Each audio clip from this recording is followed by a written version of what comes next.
metteur en scène, je dirige la compagnie Unsoweiter. Je suis également le co-directeur du Nouveau Gare au Théâtre. Et j'ai écrit un texte entre 2016 et 2019 qui s'appelle Jeanne. Ce texte est publié aux éditions Quartet. Et il va faire l'objet d'une création que je vais mettre en scène du 22 au 25 novembre prochain au Nouveau Gare au Théâtre. Et juste avant, le 12 novembre à 20h, il y aura également une création radiophonique de ce même texte, Jeanne. Sur France Culture. Sur France Culture, oui, sur France Culture. C'est ça, à 20h le 12 novembre. À 20h le 12 novembre sur France Culture, une préfiguration de Jeanne qui pourra être vue du 22 au 25 novembre au Nouveau Gare au Théâtre.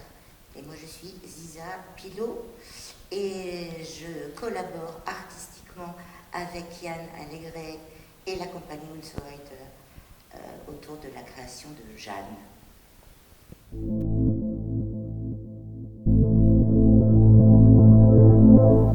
En fait, dans mon travail, ça se passe toujours en deux temps. C'est-à-dire ces deux logiques qui n'ont absolument rien à voir les unes avec les autres. La logique de l'écriture, c'est une logique qui a ses lois propres. C'est quelque chose qui a à voir avec la langue, qui a à voir avec une espèce de rythmique d'ensemble. Donc pendant les 3 ans où j'ai écrit Jeanne, il n'y avait aucune idée de plateau. Pour moi, ce sont deux choses qui sont... j'ai pas la place intérieure en fait, quand j'écris pour penser à la scène. Ensuite, à partir du moment où on rentre dans le processus théâtral, là pour le coup, la loi principale, ce n'est pas la loi du texte, c'est la loi du plateau. Et c'est extrêmement intéressant parce que, pour le coup, le texte doit s'adapter, doit trouver sa tonalité, ajuster sa tonalité pour répondre à celle du plateau. Ce qui fait qu'à peu près à chaque fois, presque dans tous les spectacles que j'ai faits, il y a la version écrite avec un bouquin et la version scénique. C'est-à-dire que le texte de Jeanne qu'on va faire entendre, ce n'est pas exactement le même texte que le bouquin. Et j'irai plus loin en disant que la version radiophonique, ça a été aussi une autre version du texte. Donc c'est deux moments vraiment distincts. Il m'est arrivé une fois d'écrire pendant les répétitions, mais pour Jeanne, comme c'est quand même une structure assez ample, de toute façon, je n'ai pas choisi, ça s'est présenté comme ça. Donc c'est vraiment deux temps distincts. Et là, le temps de l'écriture, il est très très loin. Pour moi, c'est comme une autre vie maintenant. Et on a quand même pas mal travaillé le texte qu'on voulait donner aux comédiens et au plateau pour le rebroder, le reconstruire sans enlever son essence et sa structure, mais pour faire en sorte que ça soit moins long, qu'il y ait plus d'ellipses, qu'il y ait plus de jeux possibles. Voilà, ça s'est fait en plusieurs temps, en plusieurs étapes. En fait, quand on passe au plateau, moi j'ai souvent l'image du tailleur sur mesure, c'est-à-dire soit tu achètes tes vêtements dans un supermarché où tu rentres à peu près dans la taille. Ce qu'il y a de passionnant, je trouve, quand on est auteur et metteur en scène, c'est qu'au moment où on est sur le plateau, on peut devenir un tailleur sur mesure. C'est-à-dire que vraiment, il faut que le texte épouse complètement les contours de l'acteur. Et le travail, par exemple, avec Yoshi Oida, ça a été super dans ce sens-là, parce que, avec une discussion avec Yoshi, en fait, je lui ai dit « Ok, je te réécris tout le texte, je te le réécris, ça marche. » Mais parce qu'on avait eu cette discussion ensemble, vis-à-vis du plateau, de qu'est-ce que le personnage que joue Yoshi transporte avec lui, etc. Et que la discussion a été tellement intéressante que je me suis remis en écriture pour lui. Et qu'en fait, on a trouvé la scène grâce à ça.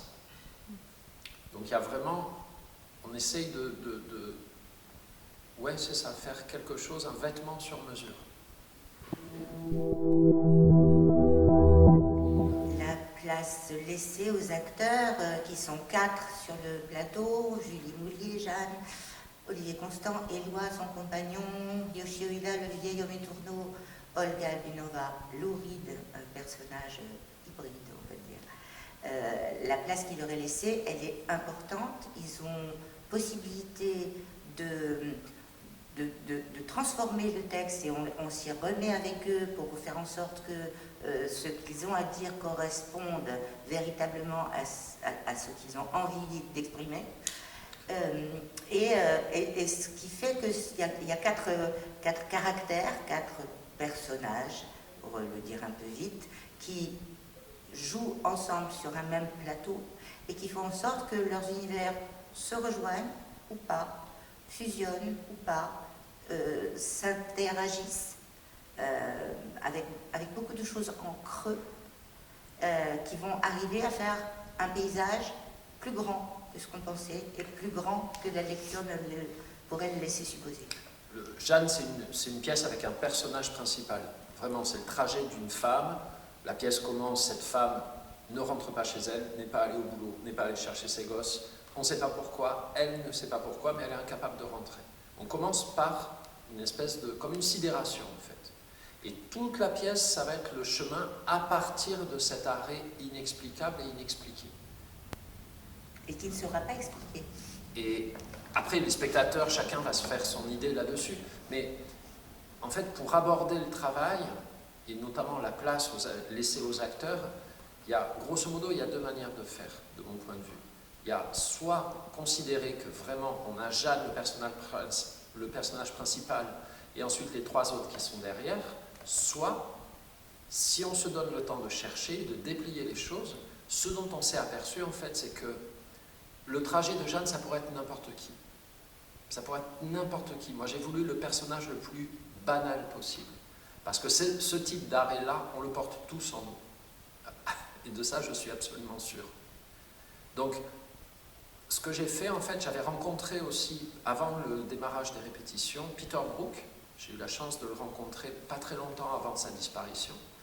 Et le jour où on s'est rencontrés, il a commencé la conversation en me regardant droit dans les yeux. Il ne m'a pas dit bonjour, il ne m'a pas dit installez-vous, comment allez-vous, machin, etc.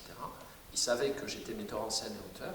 Il m'a regardé droit dans les yeux et il m'a dit « S'il n'y a pas de recherche, il n'y a pas de création. » Je lui ai dit « D'accord, je suis d'accord avec vous. » Et je me suis dit sur Jeanne, essayons de déplier les choses. Jeanne, en fait, si je fais vraiment une espèce de résumé, c'est quelque chose qui est comme ça, et tout le chemin de la pièce, ça va être apprendre à ça, apprendre ça, ce mouvement-là. Donc, avec les acteurs, plutôt que de dire il y a un personnage principal et les autres vous tournez autour, je me suis dit qu'est-ce qui se passe si chaque personnage va être comme ça, et petit à petit on va ouvrir. Et on a eu un long temps de recherche, plusieurs semaines de recherche là-dessus, et pour le coup, c'est devenu extrêmement intéressant parce que ça allait beaucoup plus loin que moi, mon imaginaire. C'est-à-dire que l'imaginaire des acteurs s'est fusionné avec le mien. Eux ont découvert des choses auxquelles ils n'avaient pas du tout pensé. Moi, j'ai découvert des choses auxquelles je n'avais pas du tout pensé. Et ensemble, comme ça, on a créé un paysage, mais qui est beaucoup plus ample que ce que j'avais prévu. Et au final, le travail ne nous parle pas de un monde et 3 mondes satellites. Ça nous parle d'un monde, puis un deuxième monde, puis un troisième monde, puis un quatrième monde, et comment tous ces mondes-là tournent les uns autour des autres, fusionnent, se séparent, et finalement aussi se mettent en lien avec le monde final qui est celui du public. Donc j'espère qu'on va arriver à créer, moi ce qui m'intéresse pour ce spectacle, c'est une circulation en fait. C'est de la circulation.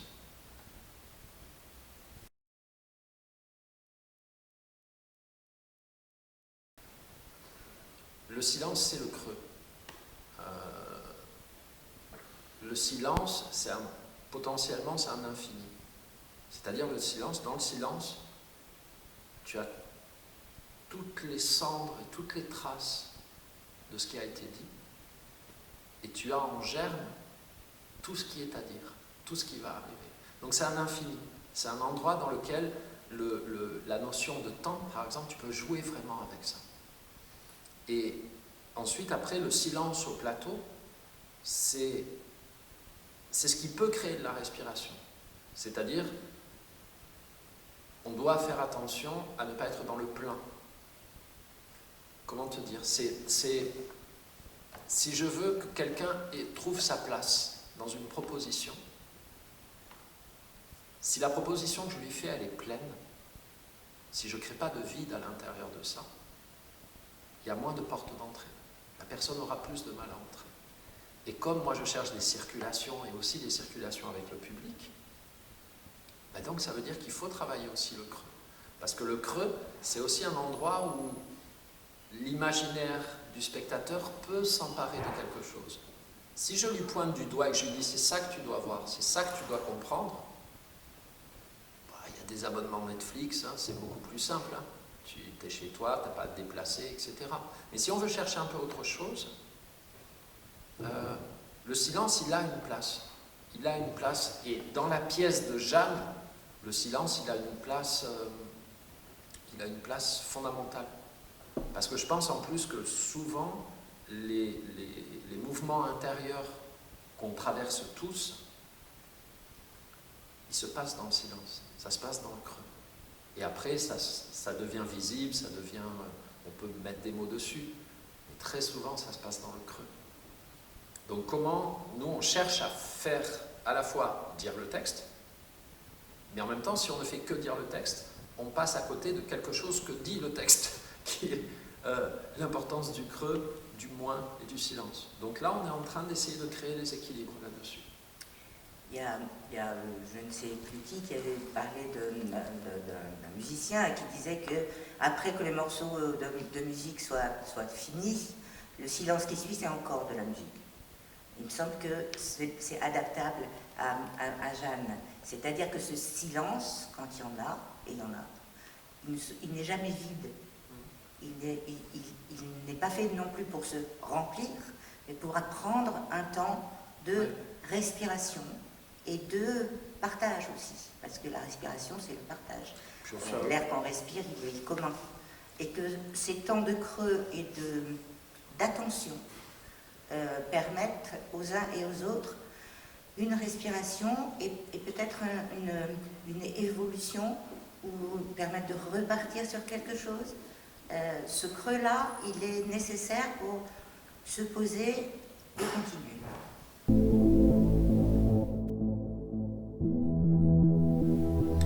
Ça, c'est hyper intéressant comme question. Moi, je me souviens, je ne sais plus qui c'est qui disait ça. Il disait, je n'ai pas quitté le monde, simplement maintenant je représente une autre partie du monde. Et c'est vrai que Jeanne flirte avec cet arrêt, ce fait de dire je ne fais plus partie de cette course, je ne fais plus partie de ce monde-là. Et ce monde-là, de quoi il s'agit? Il s'agit, moi j'associe ça au monde social, j'associe ça à la société dans laquelle on vit, à tout ce que ce monde a d'insupportable, d'une brutalité, d'un isolement des êtres, je ne sais pas comment dire, d'une espèce de misère intérieure en fin de compte. Et que ce soit les gens qui vont faire un jardin partagé, que ce soit quelqu'un qui s'occupe de l'éducation de son enfant, que ce soit faire de l'art, pour moi c'est la même chose. C'est-à-dire on revient à quelque chose dans lequel l'humain est absolument au centre et où on se rapproche de la temporalité humaine, ce qui fait les bases, les fondements, ce qui fait qu'on tient debout, qu'on tombe. Et pour moi, je pense que l'art, il doit fondamentalement, ça doit ouvrir des espaces-temps. Ça doit ouvrir quelque chose dans lequel, même si on se dit je suis bon à être enfermé, en voyant un spectacle, en entendant une musique, en lisant un livre, on se dit ah mais j'étais pas tout seul en fait. J'étais pas tout seul. Et Christian Bobin, il dit beaucoup ce truc-là. Il dit beaucoup ce truc-là. Et Bobin, toujours Christian Bobin, moi qui est un auteur que j'aime beaucoup, que je trouve extrêmement subversif, contrairement à ce que beaucoup de gens pensent, qui associent un truc très béni, oui, etc. Pas du tout. Bobin, c'était probablement un punk, parce qu'il disait en fait le chaos est tellement grand aujourd'hui qu'il faut tout revoir. Donc c'est pas très compliqué, c'est pas comme s'il fallait prendre une chose et en laisser une autre. Là, le chaos est tellement grand qu'il faut tout revoir. Donc c'est pas si compliqué. Et pour le coup, écrire ce texte-là, mettre en scène ce spectacle, ça a à voir avec ça, de mon point de vue. C'est-à-dire reconstruire un temps, un espace-temps, une écoute aussi. Parce que c'est aussi ça, hein, le théâtre, quand on va au théâtre, ça travaille aussi sur notre écoute du monde. Et que là, tout d'un coup, on peut écouter et recevoir, bien sûr, autrement, peut-être, parce que on n'en est jamais sûr, c'est pour ça que c'est intéressant, mais autrement, peut-être, et avec une communauté, avec des gens qu'on ne connaît pas, et pendant 2 heures, on va tout d'un coup traverser un truc ensemble, et il y a quelque chose qui nous aura parlé, ce qui fait qu'on aura peut-être... ouais, moi j'aime bien cette idée que, même si on se dit qu'on est bon à être enfermé, le fait d'aller voir une œuvre d'art, tout d'un coup on se relie à quelque chose, et on sort, et on est relié. Et c'est de ça qu'on souffre dans le monde. C'est de ça, c'est qu'on n'est pas relié. On n'est pas relié, même pas à nous-mêmes. Je crois que c'est François Cervantes qui a écrit une très belle chose autour de cette nécessité ou ce besoin de communauté, de reformer, quelquefois pendant un instant, même fugacement, même éphémèrement, mais de recréer une communauté qui partage un point de vue, une œuvre d'art, un morceau, ensemble, au même endroit, qui ne le ressentiront pas tous de la même façon, mais qui seront ensemble pour le ressentir. Et vraiment, Jeanne, ça part de là. Ça ne part que de ce point-là, qui est être séparé, et comment, à partir d'un état de séparation, mais qui est nécessaire, des fois, justement, il faut se séparer. Il faut s'extraire. Mais comment, à partir de cette séparation-là, on peut se relier à nouveau, à soi-même, au monde, au paysage, au ciel, aux gens qui font partie de notre vie. Et tout d'un coup, avoir la sensation que quelque chose, effectivement, s'ouvre. Ah, ça y est, c'est plus grand. Dans la vie, c'est tout le temps, la musique. Ouais, un peu. Tout le Ouais, temps. ouais. Il faut le voir avant les répétitions, ou quand il cherche des choses. Yann, il se met souvent de la musique à fond les ballons, pour s'extraire d'un monde perceptible et pour aller je ne sais pas où, mais c'est très flagrant ça arrive assez fréquemment. Moi j'ai plutôt des influences très rock,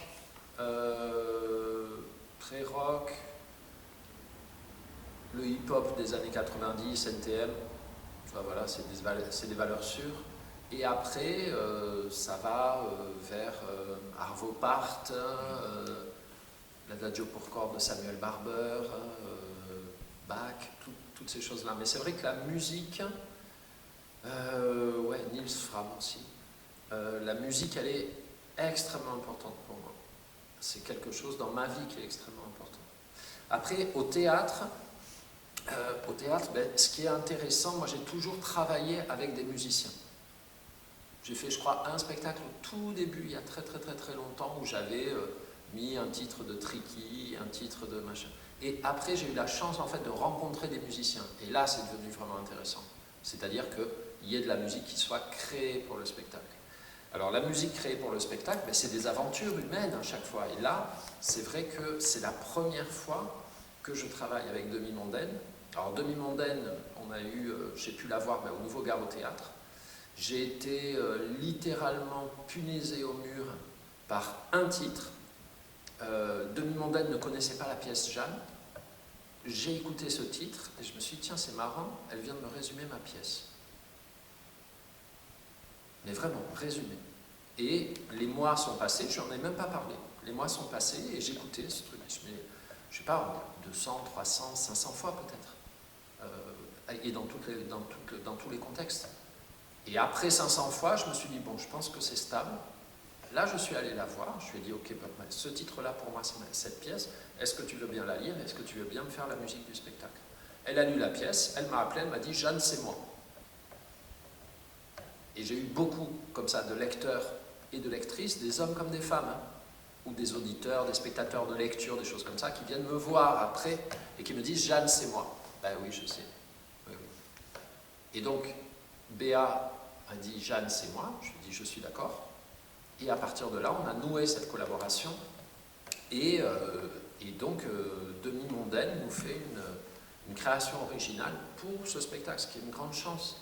Moi, je suis très très heureux de cette collaboration, parce que cette collaboration, elle est là à la fois sur le spectacle, elle va être là aussi pendant la création radiophonique. On a agencé différemment, mais c'est vrai que je suis très heureux qu'on ait cette tonalité-là. Et puis c'est quelqu'un, elle a absolument tout compris de la pièce. Instinctivement, elle a tout compris. Donc voilà. Et donc oui, il y aura de la musique dans le spectacle, ce ne sera pas un spectacle musical pour autant, mais il y aura la présence sonore de Demi-Mondaine pendant les représentations de Jeanne. Oui. Et il me semble que la musique, dans le spectacle, pour le spectacle, avec le spectacle, c'est presque un personnage à part entière. Elle n'est pas illustrative, elle n'est pas documentaire, elle ne sert pas à appuyer un truc ou à faire comprendre autre chose. C'est vraiment une entité qui, comme les 4 autres caractères, apporte une ouverture supplémentaire. Oui, puis après, Béa, aussi, moi, ce que j'aime beaucoup, c'est l'esprit du rock, quoi. C'est pas l'esprit du théâtre. L'esprit du théâtre, c'est propre quand même. Souvent, il y a quand même quelque chose de... Et quand le rock arrive là-dedans, il y a des éclaboussures. Et moi, ça rejoint quelque chose que j'ai envie de voir aussi sur le plateau. Donc oui, c'est dans la bonne direction, je crois. C'est dans la bonne direction. Mais on est en répète, hein. On est en répète. Donc voilà, on vous parle là. Hier, on a découvert des choses. Tout à l'heure, on va découvrir encore des choses. Le travail se poursuit. Et même le jour de la première, le travail se poursuivra. Il se poursuivra.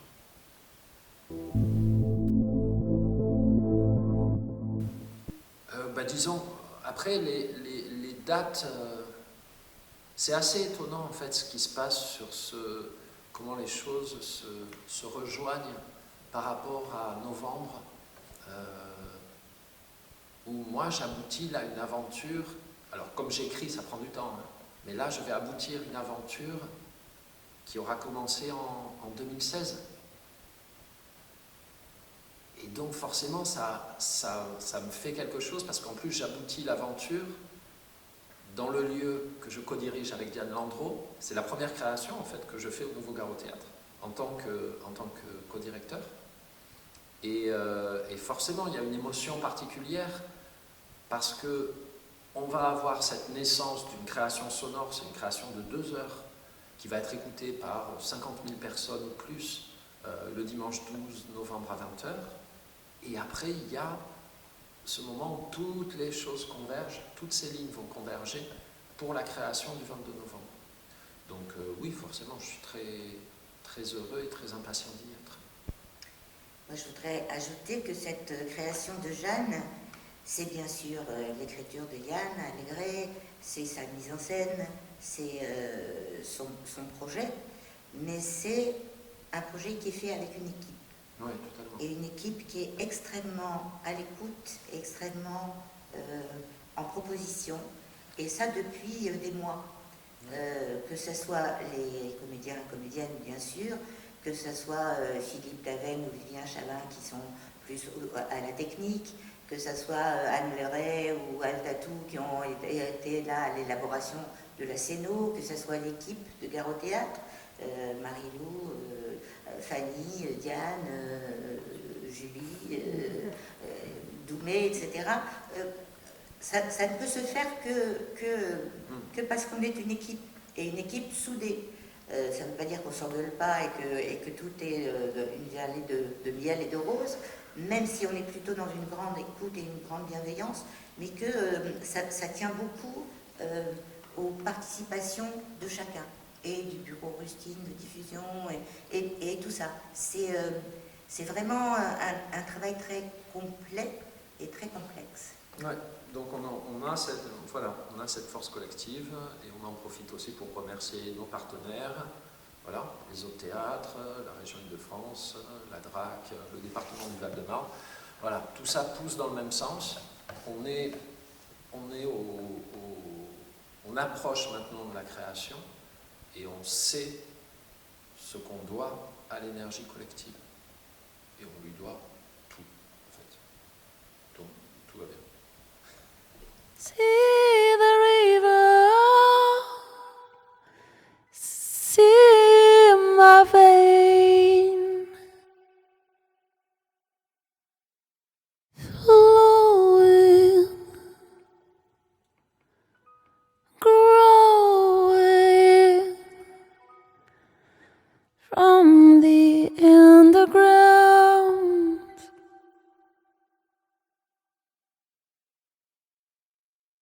From the underground to the silly